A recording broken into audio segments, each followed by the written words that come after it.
ಕರ್ನಾಟಕದ ಕಾಯಕ ಯೋಗಿ ಶ್ರೀ ಗುರು ತಿಪ್ಪೇರುದ್ರಸ್ವಾಮಿ ದೇವಾಲಯದಲ್ಲಿ ಕಾರ್ತಿಕ ಮಾಸದ ಪ್ರಯುಕ್ತ ಗುರುವಾರ ಲಕ್ಷ ದೀಪೋತ್ಸವ ಕಾರ್ಯಕ್ರಮ ವಿಜೃಂಭಣೆಯಿಂದ ಸಾವಿರಾರು ಭಕ್ತರ ಸಮ್ಮುಖದಲ್ಲಿ ಅದ್ಧೂರಿಯಾಗಿ ನಡೆಯಿತು.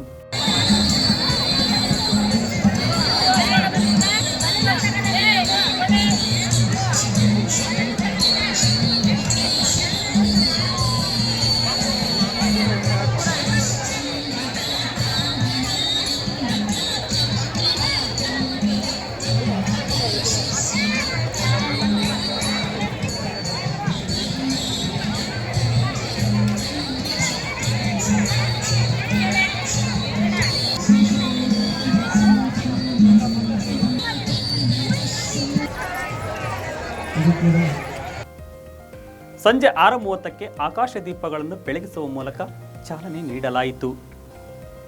ದೀಪೋತ್ಸವದಲ್ಲಿ ಸುಮಾರು 100 ದೀಪಗಳನ್ನು ಭಕ್ತರು ಬೆಳಗಿಸಿದರು.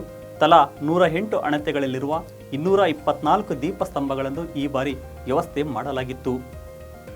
ಶ್ರೀ ಗುರು ತಿಪ್ಪೇರುದ್ರಸ್ವಾಮಿಯ ಒಳಮಠದ ಹಾಗೂ ಹೊರಮಠ, ಈಶ್ವರ ದೇವಾಲಯ, ಏಕಾಂತ ಮಠ ಗೋಪುರಗಳಿಗೆ ದೀಪಾಲಂಕಾರ ಮಾಡಲಾಗಿತ್ತು. ಇನ್ನು ರಾತ್ರಿ 8ಕ್ಕೆ ಶ್ರೀ ಗುರು ತಿಪ್ಪೇರುದ್ರಸ್ವಾಮಿ ಒಳಮಠದ ದೇವಾಲಯ ಆವರಣದಲ್ಲಿ ಬೆಳ್ಳಿ ರಥೋತ್ಸವ ಕೂಡ ನೆರವೇರಿತು. ಇನ್ನು ದೇವಾಲಯದ ಆವರಣದಲ್ಲಿ ಚಳ್ಳಕೆರೆಯ ನೃತ್ಯ ನಿಕೇತನ ಶಾಲಾ ವಿದ್ಯಾರ್ಥಿಗಳು ನೃತ್ಯ ಪ್ರದರ್ಶಿಸುವ ಮೂಲಕ ನೆರೆದವರ ಗಮನ ಸೆಳೆದರು.